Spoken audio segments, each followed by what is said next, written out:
黑帮技术力量极限的体现，铁华团最强贴身护卫登场，机动战士高达，铁血的奥尔芬斯设定解说。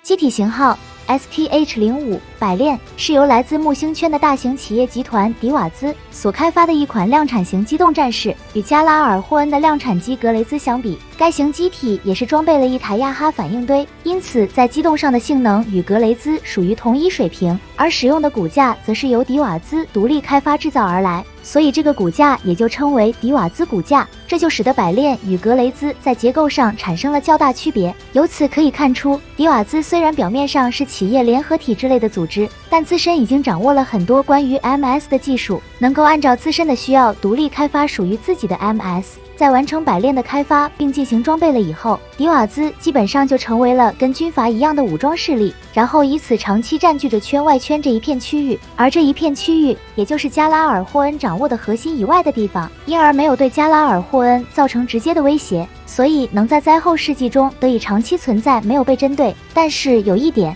动力装置亚哈反应堆的制造技术仍只掌握在加拉尔霍恩的手中，所以迪瓦兹 MS 的产量会受到加拉尔霍恩的限制，这就使得百炼这一型机体只生产了44架，而且品控方面的能力有所不足。从第10架开始的百炼，性能和质量较前面生产的9架百炼均有所差距，也因此这9架先生产出来的百炼就被称之为个位数机。从外观上看，在安装了外甲后的百炼看起来要比加拉尔霍恩的格雷兹要厚实了不少，而这就是百炼的一大特点。为了提高防护水平，使用了重装甲，尽可能确保百炼在战斗当中不被直接击毁。毕竟迪瓦兹的产能还不足以撑得起 MS 的消耗，尤其是动力装置亚哈反应堆一旦丢失，这个损失对迪瓦兹来说十分巨大。所以百炼这一型机体在设计时十分看重抗打击能力这一指标，尽可能的提升机体在战场的生存能力，从而避免不被对手直接摧毁。除了机体的防护之外，百炼也十分注重提升机动性能，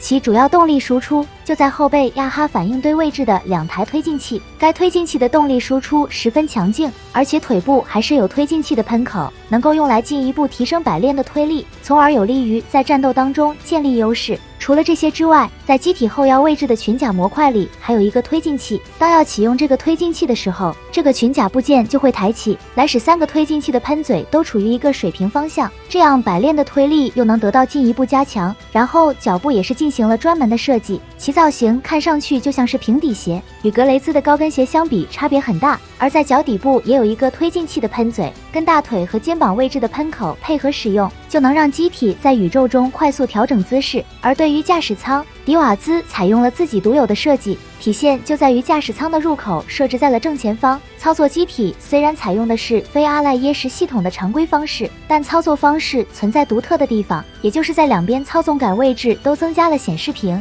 用来辅助驾驶员观察，由此来对机体进行更加细致的操作。而驾驶舱在观察外部环境时，也是通过头部来进行，其造型与格雷兹相比差异很大，没有装备像格雷兹那样的球形综合探测装置，所以百炼在探测上的性能比格雷兹的要弱。而在驾驶舱内设置了5块显示屏，用来显示头部观察的外部环境，与格雷兹一体化的显示屏相比，百炼的视野要差一些。然后就是关于百炼的武装，首先在近战武器方面配备了 G202 型单刃剑，这把武器虽然看起来像短刀一样，但实际上其体积十分巨大，而且刀刃部分比格雷兹的战斧还要坚硬，破坏力要比格雷兹使用的钝器装备要大出许多，甚至刀把还能当钝器攻击使用，破坏力不比格雷兹的战斧逊色多少。而另一个近战用的装备是型号为 G203 型的指节守卫者全套，这一套装备收纳在机体2侧群甲末端位置，该装备在打击对方的时候会附带电击效果，以此来增加软杀伤能力，这样就可以直接伤及到对方驾驶员，从而使其失去战斗力。必要时，这个全套还能拿来作为盾牌使用，全套所使用的材质与盾牌相差无几，直接挡下对方近战武器的攻击问题不大。而在枪械上的武装，百炼装备了一把100毫米口径的 G201 型步枪炮，这把武器虽然在造型上就跟冲锋枪一样，但攻击方式并不是以连发的形式向对方倾泻子弹，其作用与其他 MS 使用的枪械没有太大差别，都是在远距离的位置来发挥火力支援作用。倒是弹匣的子弹容量较大，一个弹匣可容纳20发子弹，并且在群甲的收纳舱中还有备用的弹匣，基本一次出击的携带量足够支撑起进行一场高烈度的战斗。还有就是这把武器带有可拆卸的枪托结构，在装备上了以后，一定程度上可以起到进行精确射击的辅助作用。其他的武器还有G102型旋转榴弹发射器，该武器的装弹量是8发，而枪托可以进行展开或者闭合，这样携带方式既可以手持也可以肩扛使用。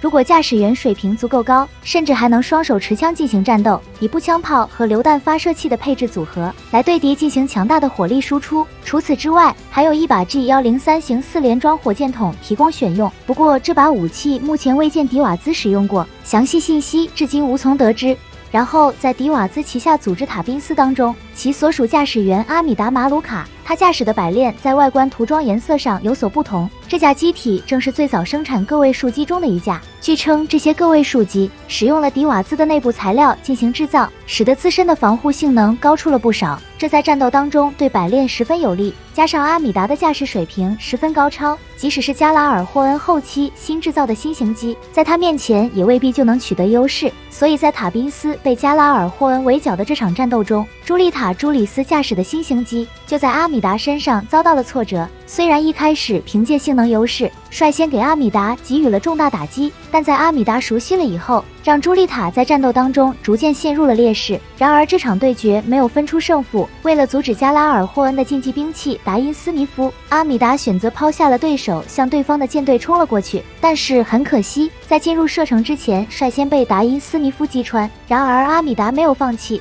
直到使用最后的力气进行了反击以后，这架百炼便产生了爆炸，而驾驶员阿米达这才就此阵亡。然后百炼除了个位数机之外，一度为了适应地球上的重力环境还进行了改装，而这些改装后的机体就是在塔宾斯护送铁华团空降地球时进行的，也就是型号为 STH-052 的漏影。其主要的变化就是将重型装甲部件换成了轻型装甲，这就使得整体造型发生了很大的变化。当然这也是有意为之，目的就是防止被认出是迪瓦兹的机体，避免与加拉尔霍恩战斗牵扯到迪瓦兹，但防护上仍与百炼基本相当，仅仅对侧裙甲和肩甲等这些边缘的装甲部件进行了轻量化处理，所以漏影相比百炼在重量上没有减少多少。为了支持机体更好的在地面上进行机动，还对机体的脚部位置进行了改造，来使漏影具备了悬停功能，包括在后背上也换了地面专用的推进器。这个推进器部件的体型很大，因而相对应所输出的推力也增大了不少。而武器方面也进行了调整，原先百炼使用的武器都是迪瓦兹开发的制式装备，需要更换其他武器避免暴露，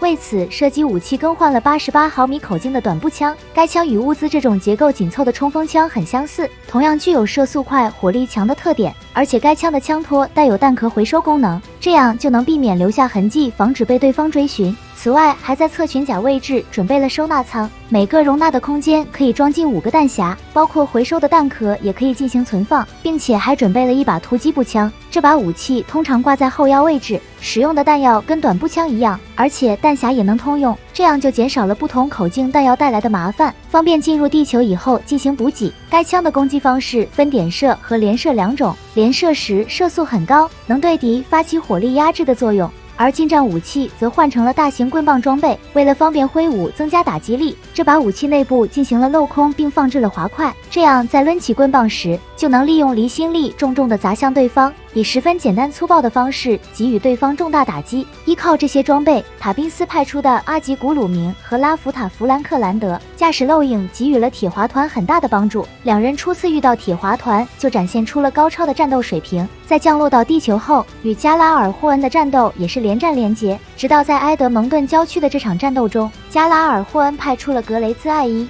这才挡住了他们两人和铁华团进攻的气势。虽然已经感觉到了格雷兹艾因并不简单，但在向对方发起了攻击以后，这才发现与对手的实力过于悬殊，结果两人迅速被格雷兹艾因击败，均被狠狠的一击后直接失去了战斗力，毫无悬念地退出了这场战斗。所幸两人受了重伤后没有丧失生命。最后需要补充的是，基于百炼进行设计的还有一款机型，这个机型名为阿特拉百华，出自手机游戏《铁血的奥尔芬斯 G》。从名字上可以看出，这个属于是阿特拉米库斯塔为自己定制的机型，所以该型机体在造型上布满了各种可爱的元素，包括机体外观颜色的选用也是如此。其给人的形象就像是个魔法少女一般，使得右手持有的阿特拉斯长刃这把武器就像是魔法少女手里的法杖一样。虽然这一型机体极具特色，但实际上并没有制造出来，仅只是阿特拉与古迪利亚在体验 MS 模拟器时，根据自己的喜好进行定制出来的机型。